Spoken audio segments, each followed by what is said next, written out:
Well, Tom, it's you always want to go far in the FA Cup. It ends at the third round today, but I guess hopefully in the dressing room not too disappointed because you played so well.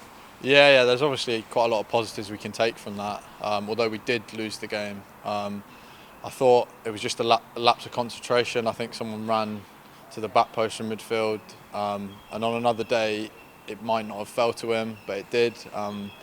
And that's what we got to learn as young players coming through, and there was quite a few debuts today as well, so they've obviously not experienced that before. But I thought we had a good reaction after that, and I thought we came out in the second half and some maybe young players could have crumbled a little bit. We were obviously one down away from home, but I thought everyone stood up to the challenge and put a real good fight in there, and I think we had enough chances to probably win the game on another day. Yeah.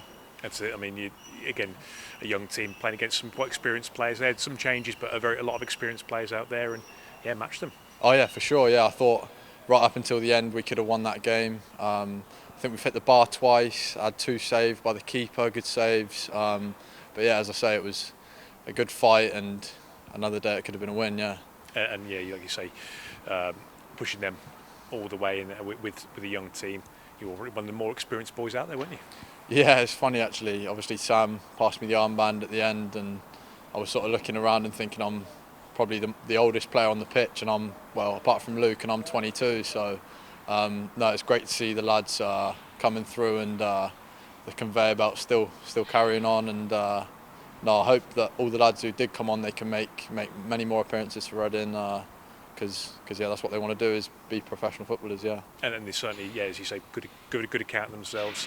Some, like you said, debuts or players who've been on the fringes, and that must be great, for the squad and for the manager in particular, I guess. Oh yeah, for sure. And you always question sort of young players when they come through. They're sort of like the dark arts of the game, whether they'll sort of cotton onto them. And I think everyone dug in, and there was a few little like fouls from them or whatever, but the lads sort of kept their head and give it back as well, which I like. And that's always sort of, I think one of the biggest things when a player comes through is how sort of aggressive they are and how hard they work. And I think everyone out there was aggressive and worked really hard. So that's all you can ask, really. Yeah. And one thing I did want to touch on, you've touched on it already, getting the armband on, even for whatever it was, the last sort of 10-15 minutes or so, must be a bit of an honour for you. Yeah, it was nice. Yeah. Hopefully one day I can take it from the start as well.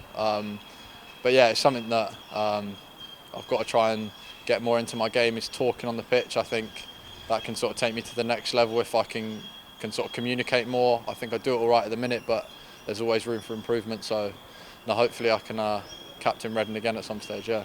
And one last thing as well is that we got to play against Gabe Osho, a boy you've been playing with since you were a young lad. It must have been a bit of a surreal experience, but he was saying hello to everyone at the end of the game, probably in a better mood than we would have been. Yeah, it was really nice to see Gabe, because obviously with COVID and stuff I haven't seen him for a long time. And yeah, it was a bit strange playing against him. I think for the last sort of 5 minutes I went up top, and yeah, it seemed a bit odd. But no, I thought he did really well too, so no, I'm really happy for him that that was his first game too for Luton, so no, I'm really chuffed to bits for him. Yeah. And lastly, of course, got a full week now building up to the league, and it's going to be no other distractions now, no cup competitions to worry about. It's just 23 more league matches to crack on with second half of the season. Yeah, for sure. It's nice because we haven't got a midweek game as well. The manager can get quite a lot of messages across and ready to prepare us for Brentford the weekend. So yeah, we just got to knuckle down, work hard, and make sure we're ready for Saturday. Yeah. And that's the first sort of reverse fixture we've had so far. We played Brentford not even that long ago too, so we'll know a little bit about them, their threats, and plenty of threats they've got, and hopefully a better result there. Yeah, we've got a few games that are sort of repeat fixtures this month, and the manager's called it revenge month and payback month. So hopefully we can do a few of those teams that maybe beat us earlier on in the season. But that's what we'll be going out to do. Yeah, for sure. Do you find that's the case often as well? You kind of look at the previous games, see what their threats are, see where they got the better of us, and go on better. Oh, for sure. And these teams that have got a better result over us earlier on in the season will be right up for it, and trying to get a bit of payback. Yeah.